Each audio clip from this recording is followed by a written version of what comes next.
आज आपण बघणार आहोत वर्णमाला। आता वर्णमाला हा टॉपिक आपला चालू होणार आहे। आपण अगोदर बघितलं व मराठी भाषेचा इतिहास बघितला, मराठी भाषा, मराठी व्याकरण कसं तयार झालं, व्याकरण कशाला म्हणतात या गोष्टी बघितल्या। आज आपण बघणार आहोत वर्णमाला। बघा रे भाऊ, आता वर्णमाला यामध्ये काय तर वर्णमाला ही अगोदरची जी वर्णमाला होती म्हणजे मराठी भाषा ही संस्कृत भाषेपासून तयार झालेली आहे आणि संस्कृत भाषाच आपली मूळ भाषा आहे असं समजलं जाते। मराठीचं मूळ ही संस्कृत आणि प्राकृत या दोन भाषा मानल्या जातात। मग संस्कृत मधले जे काही वर्ण आपण मराठीमध्ये घेतले तर जी मूळ वर्णमाला होती संस्कृत मधून आपण घेतलेली वर्णमाला, यामध्ये किती वर्ण होते रे बाबा? 47 वर्ण। किती वर्ण होते? 47 वर्ण होते। आता या 47 वर्णामध्ये एक अ नावाचा स्वतंत्र वर्ण घेतला। आता या अ नावाचा जो स्वतंत्र वर्ण होता याला आपण द्राविडियन गटातला वर्ण सुद्धा म्हणतो। कोणता वर्ण म्हणतो? द्राविडियन वर्ण म्हणतो। आणि हा द्राविडियन वर्ण मराठी भाषेत आला त्यावेळेस किती वर्ण झाले? 48 वर्ण झाले। किती झाले? 48 वर्ण झाले। म्हणजे अगोदर मराठीच्या वर्णमालेमध्ये किती वर्ण होते रे बाबा? तर 48 वर्ण होते। किती होते? 48। मग बघा की त्यानंतर काय झालं की सध्या आधुनिक वर्णमालेमध्ये किती वर्ण आहेत? एकूण 52 वर्ण आहेत। किती वर्ण आहेत? 52 वर्ण आहेत। आता हे 52 वर्ण की अगोदर आपण संस्कृत मधून किती होते आपल्याकडे? पहिले संस्कृतची मूळ वर्णमाला जी होती संस्कृत मधून आलेली किती होते? 47।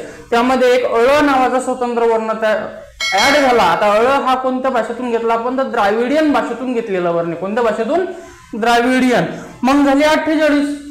या 48 नंतर काय झालं की इसवी सन 2009 नुसार जे शासनानं एक वर्णमाला स्वीकारली आणि त्या वर्णमालेमध्ये बऱ्याच जणांनी म्हणजे काही समित्या नेमल्या गेल्या, त्या समित्यांनी आपल्या शिफारसी मांडल्या।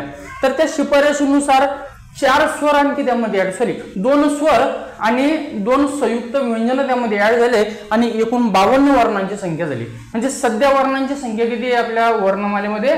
52 वर्ण आहेत। किती वर्ण आहेत? 52 वर्ण। बघा तर अ आणि अ हे इंग्रजी स्वर आहेत। आता आपल्या मराठी भाषेवर इतर भाषेचं प्रभुत्व आहे। कशाचं प्रभुत्व आहे?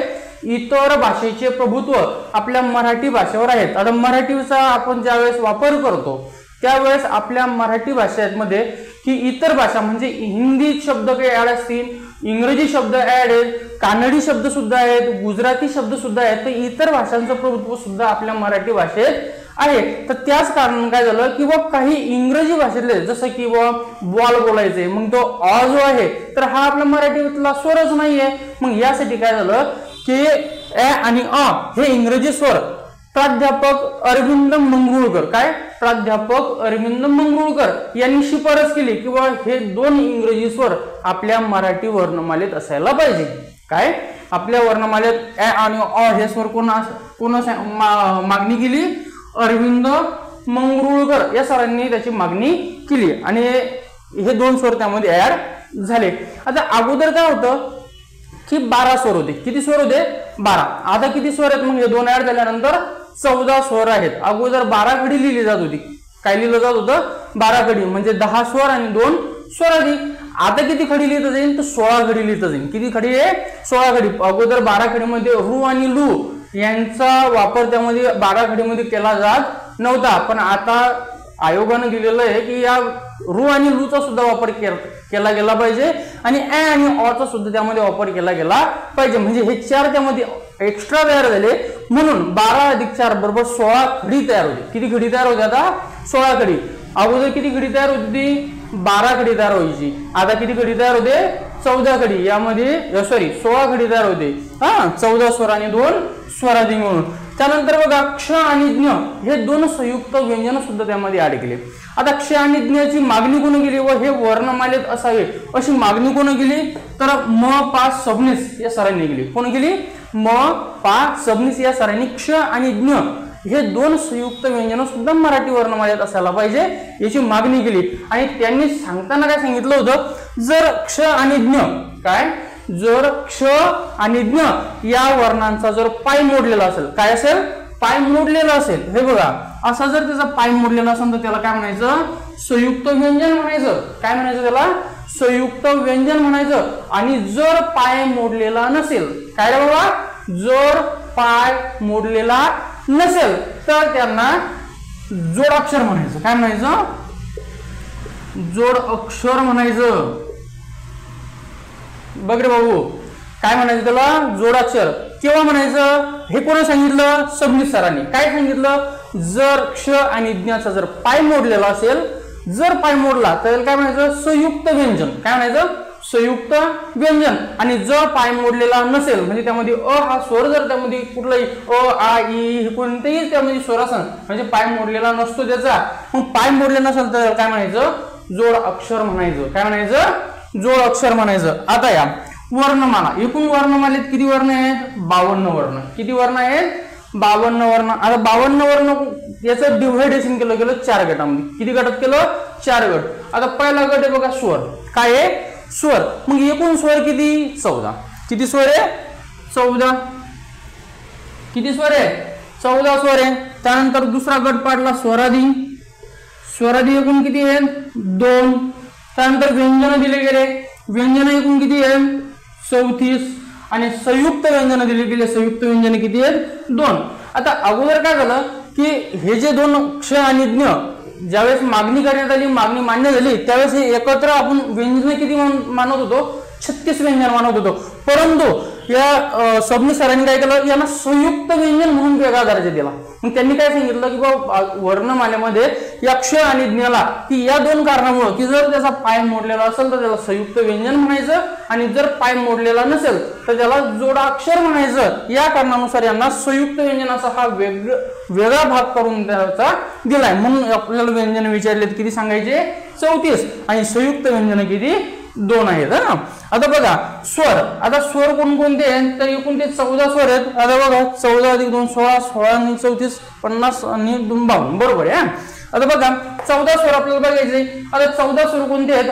अ आ इ ई उ ऊ रू लू. आता इथं लिहितो बघा. अ आ ई ही मोठी आई, लाईना उ मोठा उ, ए ऐ ए ओ औ अ रू आणि लू. समजलं? आता हे बघा किती झाले? 2 4 6 8 10 12 आणि 14. 14 स्वर तयार झाले. कोणकोणते बघा? अ आ इ ई उ ऊ ए ऐ ए ओ औ अ रू आणि लू. एवढे स्वर झाले. आता एक लक्षात घ्या, बऱ्याच वेळा सांगताना काय केलं जातंय की बा अ आ इ ई उ ऊ ए ऐ ओ औ रू लू आणि त्यानंतर ॲ सुद्धा लिहिता जाते. काय करता जाते? ॲ सगळ्या शेवटी सुद्धा लिहिता जात होतं. पण मी याला मदत का टाकलं? तर मराठी भाषेत मराठी वर्णमालेमध्ये अरविंद मंगरुळकर या सरांनी ज्यावेळेस याचा समावेश मागितला होता, काय या दोन स्वरांचा ए आणि अ या इंग्रजी स्वरांचा मराठी समावेश असावा अशी मागणी केली आणि ही मागणी मान्य झाल्यानंतर की यावर एक प्रश्न उठला गेला की याला मराठी भाषेत कोणत्या स्वरूपात घ्यायचे, काय कोणत्या स्वरूपात किंवा कशाच्या बेसवर याला घ्यायचे, तर याला घेतलंय उच्चार स्थानाच्या बेसवर. कशाच्या बेसवर घेतलंय? उच्चार स्थानाच्या बेसवर घेतलंय. ए आणि अला मराठी वर्णमालेतील स्थान कशाच्या बेसवर मिळालंय? मग उच्चार स्थानाच्या बेसवर मिळालंय. मग आता याला उच्चार स्थानाच्या बेसवर मिळालं. उच्चार कसा? तर या ए चा उच्चार ऐ सारखा होतो आणि अ चा उच्चार औ सारखा होतो. म्हणून यांना उच्चार स्थानाच्या बेसवर याच्या समोर लिहिण्याचा एक प्रयत्न करा. म्हणजे काय की जर आयोगानं तुम्हाला प्रश्न विचारला की अ या वर्णाचा किंवा या स्वराचा उच्चार स्थानानुसार पडणारा प्रकार कोणता, मग जो ओ चा पडणारा असेल तो अ चा पडेल, जो ए ऐ चा पडणारा असेल तो ए चा पडेल. काही अडचण रे भाऊ नाही ना? चला मग आता बघा स्वर म्हणजे काय? काय स्वर म्हणजे काय? आता स्वर म्हणजे काय की ज्या वर्णाचा उच्चार करण्यासाठी इतर कोणावर अवलंबून राहावं लागत नाही. काय सांगितलं मी? इतर कोणावर अवलंबून राहावं लागत नाही त्याला काय म्हणतात? स्वर. स्वरादी म्हणजे काय की ज्याच्या अगोदर स्वर येतो, काय अगोदर स्वर येतो. व्यंजन म्हणजे काय की ज्या वर्णाचा उच्चार करताना इतर कोणावर, आता इतर कोणावर म्हणजे काय स्वरावर डिपेंड राहावं लागते. समजलं? व्यंजनाचा उच्चार करताना कोणावर डिपेंड आहे? स्वरावर. स्वराचा उच्चार करताना कोणावर डिपेंड नाही. स्वरादी म्हणजे काय अगोदर स्वर येतो. त्यानंतर व्यंजन म्हणजे काय की स्वरावर डिपेंड राहावं लागते. आणि संयुक्त व्यंजन म्हणजे काय तर संयुक्त व्यंजन कशाला म्हणायचं की दोन किंवा दोन पेक्षा जास्त व्यंजनांचा समावेश करून जर एखादा वर्ण तयार होत असेल तर संयुक्त व्यंजन तयार होत असेल त्याला संयुक्त व्यंजन म्हणायचं. समजलं. आता त्यापैकी आपण पाहू स्वर. आता स्वर तर आपण लिहिले. एकूण किती स्वर आहेत? किती आहेत? 14 स्वर. आता त्या 14 स्वरापैकी त्याचं डिव्हायडेशन पहा, त्याचं विभागणी केली किती गटामध्ये? 4 गटामध्ये. ऱ्हस्व, दीर्घ, संयुक्त आणि इंग्रजी. आता ह्रस्व स्वर किती? ह्रस्व स्वर किती आहेत? तर आता आपण पाहू. बघा की अ, ई, उ, रू आणि लू किती आहेत? 5. इथं लिहितो अ, लाईनी आई, लाईनी उ, त्यानंतर रू आणि लू. हे 5 स्वर आहेत. हे कोणते? ह्रस्व स्वर आहेत. मग आता ह्रस्व म्हणजे काय की ज्या स्वरांचा उच्चार आखुडता आहे. कसा आहे? आखुडता आहे. आखुडता उच्चार म्हणजे कमी कालावधीत उच्चार होतो. कमी कालावधीत उच्चार होतो त्याला ह्रस्व म्हणायचं. ज्या वर्णाचा उच्चार करताना वेळ जास्त लागतो. काय लागतो? वेळ जास्त लागतो. हवेचा उच्छ्वास होतो, तोंडातून हवा बाहेर फेकली जाते, अशाला काय म्हणलं जातंय? दीर्घस्वर म्हणायचं, ज्याला जास्त वेळ लागतो. समजलं. संयुक्त म्हणजे काय? दोन किंवा दोन पेक्षा जास्त मिळून तयार झालेले. आणि इंग्रजीत आपण बघितलंच, इंग्रजी भाषेतून आलेले. बरोबर. आता दीर्घस्वर कोणकोणते? ह्रस्व आपण बघितलं की अ, ई, उ, रू आणि लू हे 5 स्वर ह्रस्व स्वर आहेत. आता दीर्घ कोणते? आ, ई आणि उ. आ, ई, उ. बघा आ, मोठी ई आणि मोठा उ. आता हे 3 स्वर कोणते आहेत? तर दीर्घ स्वर आहेत. किती आहेत दीर्घ स्वर? मग 3 आहेत. त्यानंतर संयुक्त स्वर पहा कोणकोणते आहेत? ए, ऐ, ओ, औ असे हे किती आहेत? 4 संयुक्त स्वर आहेत. किती स्वर आहेत? 4 संयुक्त स्वर आहे. आता 4 संयुक्त स्वर आहेत. आता संयुक्त म्हणजे काय की दोन किंवा दोन पेक्षा जास्त स्वरां मिळून तयार झालेल्या स्वरांना संयुक्त स्वर म्हणतात. समजलं. आता हे संयुक्त स्वर आहेत तर 4 स्वर आहेत. कोणत्या स्वरापासून तयार झाले असतील तर मग लक्षात घ्या. तर पाठांतराच्या बेसवर तुम्ही अभ्यास करता प्रत्येक जण. पाठांतर ए हा स्वर कशापासून तयार झाला, ऐ कशापासून तयार झाला, ओ कशापासून तयार झाला, औ कशापासून तयार झाला. मग प्रत्येक जण काय एक पुस्तक समोर कशापासून तयार झाला करा पाठ.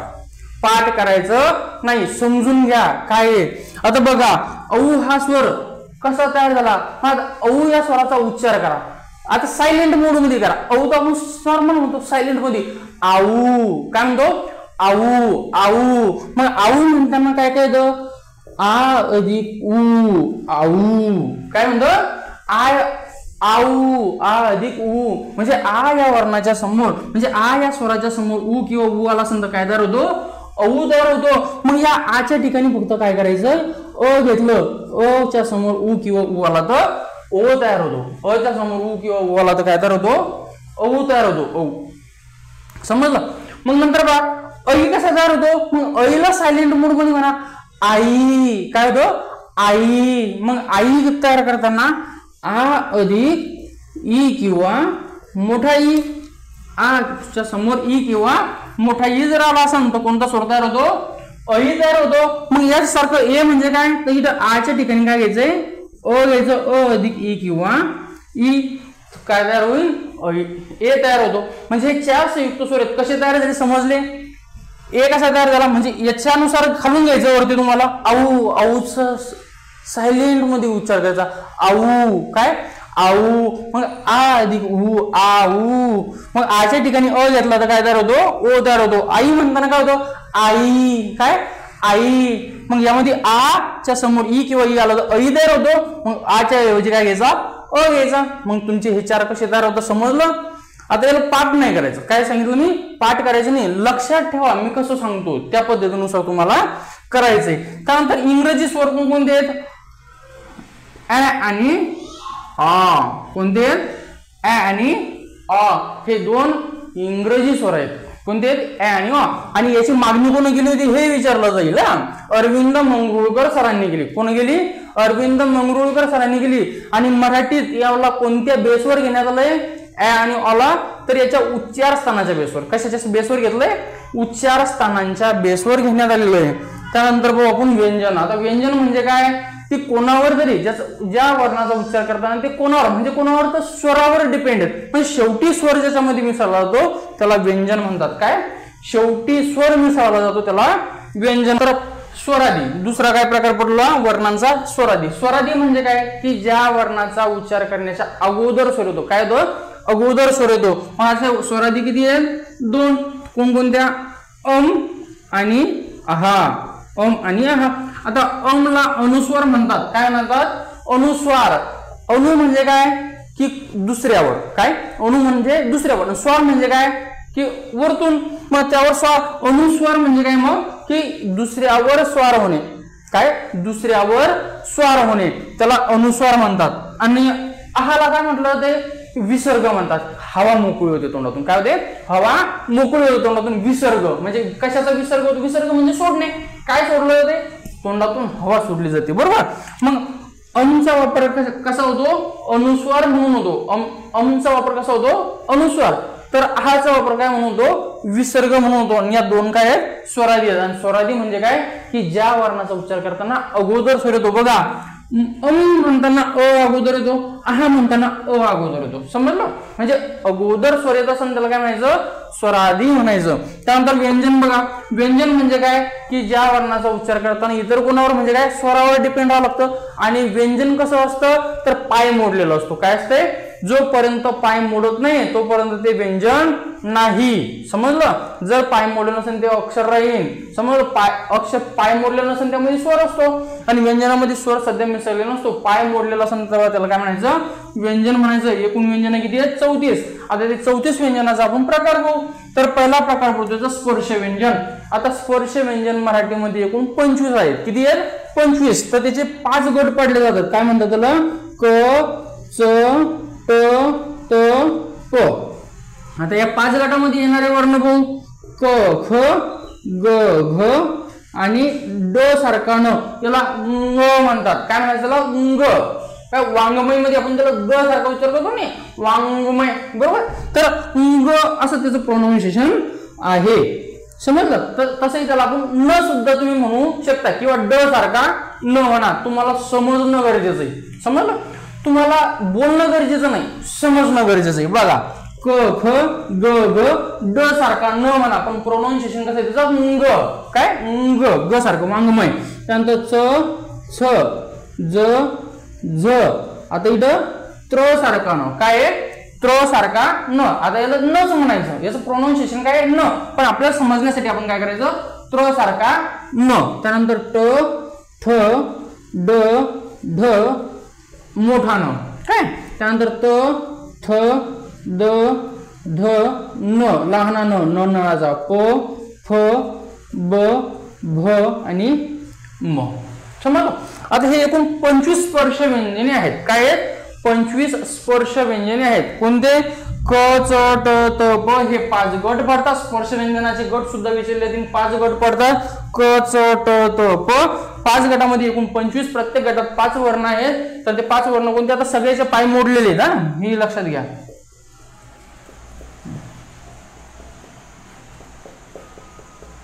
काय? आता यामध्ये स्पर्श व्यंजनांना सुद्धा 3 गटात विभागलं गेलं. किती गटात? 3 गटात. पहिले जे 2 आहेत त्यांना कठोर वर्ण म्हणतात. काय म्हणतात त्याला? कठोर वर्ण. त्यानंतर जे दुसरे 2 वर्ण आहेत त्याला मृदू वर्ण म्हणतात. आणि जे सगळ्यात शेवटी त्यांना अनुनासिक म्हणतात. काय म्हणतात? अनुनासिक. आता अनुनासिकांना परसवर्ण म्हणतात. काय म्हणतात त्याला? परसवर्ण असं सुद्धा म्हणतात. अनुनासिकांना परसवर्ण म्हणतात. न, न, न, न, म हे परसवर्ण आहेत किंवा याला अनुनासिक सुद्धा म्हणतात. अनुनासिक म्हणजे काय? की ज्या वर्णाचा उच्चार करताना नाकातून हवा बाहेर पडते. कुठून पडते? नाकातून हवा बाहेर पडते. त्यानंतर मृदू वर्ण आणि हे कठोर वर्ण. कठोर वर्ण म्हणजे काय? ज्याचा उच्चार कठोर पद्धतीने होतो. समजलं? असा ठसकन होतो. कठोर. क, ख म्हणजे एकदम हवा सोडली जाते. शेवटी हवा. क, ख, ग, घ म्हणजे हवा सोडली जाते. एकदम कठोरपणाने उच्चार होतो. म्हणून याला कठोर वर्ण म्हणतात. आता हे स्पर्श व्यंजनापुरतं मर्यादित आहे. एकूण कठोर वर्ण जर विचारले ते जास्त आहेत. काय? एकूण कठोर वर्ण जास्त आहेत. आपण समोर बघू. बघा, त्यानंतरचा प्रकार कोणता आहे? अर्धस्वर. स्पर्श व्यंजन किती? एकूण 25. नंतर बघू अर्धस्वर. आता अर्धस्वर कोणते? य, व, र, ल. आता यला कहून अर्धस्वर म्हणतात, तर यांचा उच्चार स्वराप्रमाणे होतो. कसा होतो? स्वराप्रमाणे. मग कोणत्या स्वरासारखा होतो? याचा उच्चार इ, उ, रू आणि लू या 4 स्वरासारखा यांचा उच्चार होतो, म्हणून यांना अर्धस्वर म्हणतात. काय म्हणतात त्याला? अर्धस्वर. इ, उ, रू सारखा यवरला यांचा उच्चार होतो, म्हणून त्यांना अर्धस्वर म्हणतात. स्वरासारखा उच्चार होतो म्हणून त्याला अर्धस्वर म्हणतात. आता उष्मे किंवा घर्षके. उष्मे किंवा घर्षक म्हणजे काय? की ज्या वर्णाचा उच्चार करताना तोंडातून उष्ण हवा बाहेर पडते किंवा या ठिकाणी घर्षण, कंपन तयार होते, बरोबर, त्यांना काय म्हटलं होतं? उष्मे किंवा घर्षके.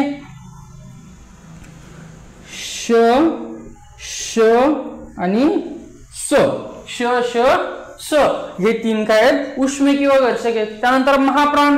महाप्राण कोणता आहे? तर ह हा वर्ण काय आहे? महाप्राण वर्ण आहे. काय? महाप्राण. पण महाप्राणवर आणखी एक प्रश्न विचारला जाऊ शकतो, पण मराठी वर्णमालेत एकूण महाप्राण वर्ण किती? मग एकूण महाप्राण वर्ण किती? तर ते कसे ओळखायचे? महाप्राण वर्णामध्ये त्याची इंग्रजी स्पेलिंग मध्ये एच हे अक्षर असते. काय असते? एच. मग एच कशा कशा ते बघा. ख, छ, ठ, थ, फ, घ, झ, ढ, ध, म. सॉरी भ. या 10 वर्णामध्ये काय आहे? एच येते. म्हणजे ख मध्ये के एच, इथं जी एच, त्यानंतर छ मध्ये सी डबल एच, त्यानंतर झ मध्ये जे एच, म्हणजे प्रत्येकामध्ये एच येते, म्हणून ते पण काय असणार? महाप्राण. फक्त महाप्राण वर्ण विचारला तर हो. महाप्राण वर्ण कोणता? हो. एकूण महाप्राण विचारले तर किती आहेत? 1 2 3 4 5 6 7 8 9 10. त्यानंतर बघा श मध्ये पण येते एस एच, श मध्ये एस एच, काय, त्यानंतर ह मध्ये एच. मग एकूण किती आहेत पहा? हे 10 11 12 13 आणि हा एक 14. एकूण महाप्राण वर्ण किती आहेत? मग 14 वर्ण आहेत. आता एक यामध्ये अपवाद आहे पहा. स ही त्यांना याच्यात याच्याला का नाही आला तरी सुद्धा हा महाप्राण वर्ण आहे. आणि इथं बघा ची स्पेलिंग सी एच येते, यामध्ये याच्याला, पण हा महाप्राण वर्ण नाही. हे एक लक्षात घ्या की महाप्राण वर्ण एकूण किती आहेत? 14. महाप्राण वर्ण कोणता? हो. एकूण किती? 14. त्यापैकी स मध्ये यश येतो पण महाप्राण वर्ण नाही. स मध्ये यश येत नाही तरी सुद्धा तो महाप्राण वर्ण आहे. समजलं? आता बघा स्वतंत्र वर्ण. सर्वात शेवटचा आहे आपला स्वतंत्र वर्ण. आणि स्वतंत्र वर्ण हा ळ आहे. कोणता आहे? ळ. आता या स्वतंत्र वर्ण आपण याला मानत होतो, पण कर निरीक्षक परीक्षेमध्ये एक प्रश्न विचारला होता की ळ हा वर्ण कोणता वर्ण आहे? काय? ळ कोणता वर्ण आहे? मग कोणता वर्ण आहे? तर त्यामध्ये उत्तर आयोगाने दिलेलं होतं द्राविडियन वर्ण. कोणता होतं? द्राविडियन. त्या कारणानं तेव्हापासून आपल्याला जर उत्तर विचारलं हे द्राविडियन सुद्धा वर्ण आहे. काय? स्वतंत्र मानतो आपण, पुस्तकात स्वतंत्र दिलेलं आहे, पण बऱ्याच वेळा काय केलं जातंय की आयोगाने विचारलेला प्रश्न आहे आणि यामध्ये त्याचं उत्तर काय दिलेलं होतं? द्राविडियन वर्ण आहे. ऑप्शन मध्ये स्वतंत्र वर्ण नव्हतं, द्राविडियन वर्ण होतं, म्हणून त्याचं द्राविडियन सुद्धा म्हणायचं. हे लक्षात घ्या. ळ हा वर्ण द्राविडियन वर्ण आहे. त्यानंतर आहे बघा संयुक्त व्यंजन. काय आहे? संयुक्त व्यंजन. आता संयुक्त व्यंजन कोणकोणते आहेत? क्ष आणि ज्ञ. क्ष आणि ज्ञ याचे दोघांचे पाय मोडलेले. आता अगोदर सांगितलं मी किंवा या प्राध्यापक सबनीस सरांनी काय सांगितलंय की जर क्ष आणि ज्ञ या दोघांचे जर पाय मोडलेले असेल तर हे काय असणार आहे? संयुक्त व्यंजन असणार आहे. आणि जर पाय मोडले नसेल तर जोडाक्षर असणार आहे. समजलं? मग आता बघा संयुक्त व्यंजन कोणते? क्ष आणि ज्ञ. मग क्ष म्हणजे कशापासून तयार झाला? क आणि श पासून. कशापासून? क अधिक श पासून क्ष तयार झाला. तर ज्ञ कशापासून तयार झाला? तर 3 वर्णापासून द अधिक न अधिक य पासून ज्ञ तयार झाला. समजलं? ज्ञ कशापासून तयार झाला? द न य पासून. क्ष कशापासून तयार झाला? क आणि क्ष पासून. बरोबर? श पासून. आता संयुक्त व्यंजन मराठी भाषेत असायला पाहिजे अशी मागणी कोणी केली?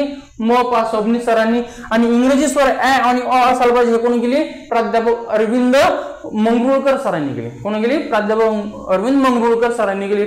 आता एक लक्षात घ्या की आयोगानं म्हणजे ज्यावेळेस स्पर्धा परीक्षा क्लास 3 आणि 4 साठी महाराष्ट्र शासनाने बरेच प्रश्न विचारले गेले, तर त्यामध्ये महाराष्ट्रातील मराठी वर्णमालेतील लुप्त होत चाललेला स्वर कोणता असा प्रश्न विचारला गेला. तर त्याचं उत्तर लू हा स्वर दिला गेला. कोणता दिला गेला? लू हा स्वर दिला गेला. पण या लू या स्वराचा एकच शब्द तयार होतो. कोणता? तो क्लुप्त्या. कोणता शब्द येतो?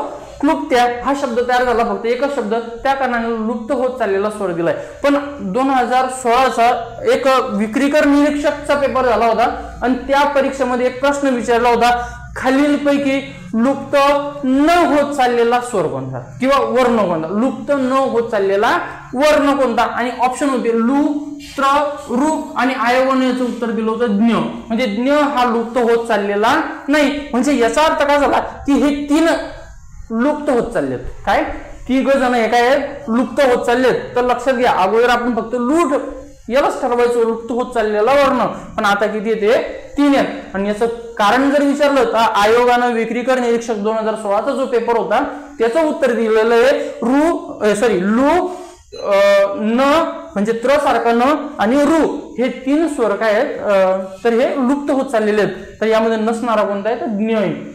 याच्या व्यतिरिक्त सर्व नसणारे असणार आहेत. काही अडचणी एवढ्यामध्ये की यामध्ये आता बऱ्याच काही गोष्टी यामध्ये आणखी सांगण्यासारख्या आहेत, पण वेळेच्या वेळी आपण या ठिकाणी थांबून जाऊ.